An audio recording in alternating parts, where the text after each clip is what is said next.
guys, hi, just a super short little video. Someone asked on Instagram about the Journible Bible study I'm doing, and I thought, hey, I'll show you what they are and why I really love this Bible study. So I'm just going to go over there and give you a quick show, okay? See you in a second.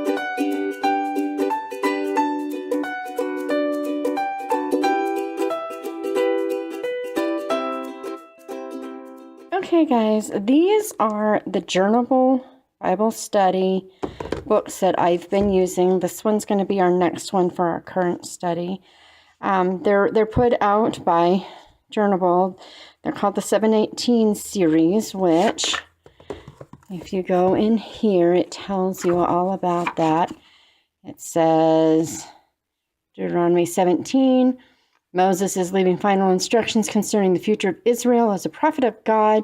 He foretells of when Israel will place a king over the nation. And in verses 16, 17, 18, he lists the items that they could not do as king. In verse 18, he transitions to what he should do as king. The king is commanded not simply to acquire a copy of the law, the entire book of Deuteronomy, from the scroll publishing house, so to speak, but to handwrite his own copy of the law. And what's the purpose? Well, it goes through and explains why. So that's what this point is on these journables. They have a significant portion of the Bible. I don't know if they have the whole Bible, but I know that they have all of the New Testament. I know they have Genesis, they have the Psalms, I believe the Proverbs.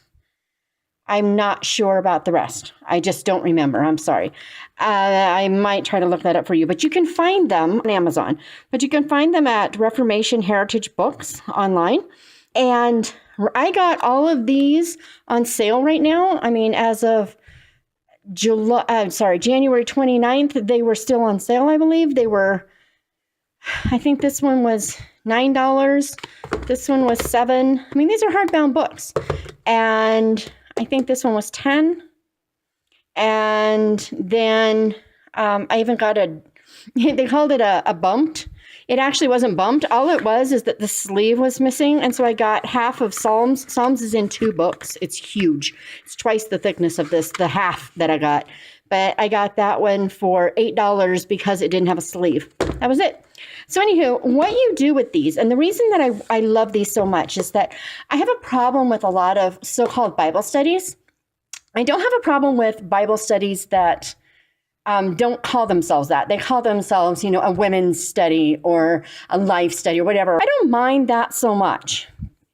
But it really bothers me when they call something a Bible study and almost all time is spent in some man's words, kind of regurgitating some biblical principle, often just extracted from a proof text type situation. Really bothers me. These don't work that way. How these are designed, I'm going to go over here to the beginning of 1 John because it hasn't been written in at all.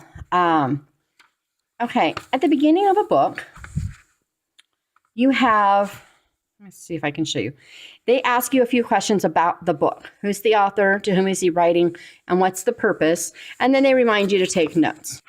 Yeah, at the end of each one, there are quite a few notes to take on that book.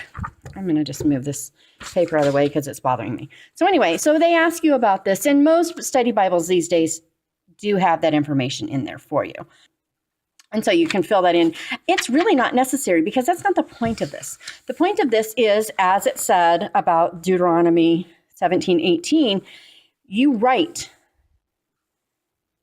that chapter that day or week or however you choose to do it. You write each verse. They give you spaces for each verse. I almost always, I'm going to come over here and show my sloppy writing. See what a mess I do. But I almost always have lines at the end. See how there's almost always this extra line at the end of every verse. They give you plenty of room. I am not writing small. You really do write every verse. And sometimes on the opposite page, there will be a question. I'm going to see if this will, yeah, there you go. So in verses 5-7, he's asking what it is light and how does it relate to God and believers. And so these verses over here talk about it. And it's usually The questions are more of a kind of a highlighting a certain verse that maybe we need to remember as believers a little more often or whatever. And then this one says, how can you walk in light and yet sin? Verses 8 through 10 talk about it. And so it's reminding you. And I don't always, we'll see, like there's all this extra room here. So I had fun with it. But see, I don't always only, over here, I only wrote really what had to do with the chapter 4 here.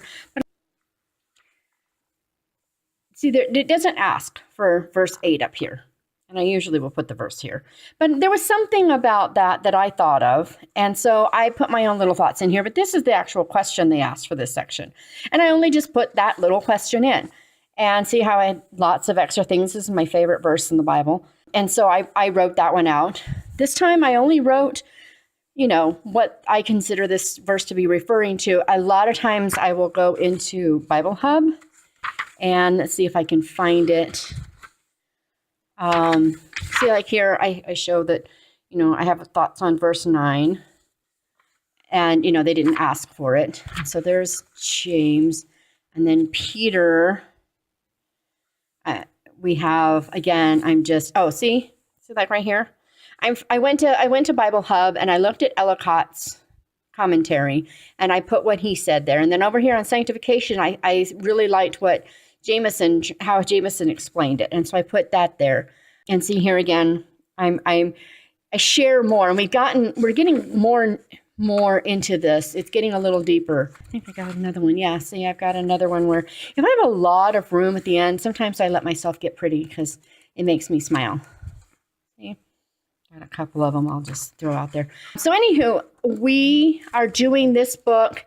We started on December 13th, and this week we are doing 2 Peter 1. So we originally did 2 chapters a week for our Bible study, and we found that we are doing better with 1 a week because we really want to dig in.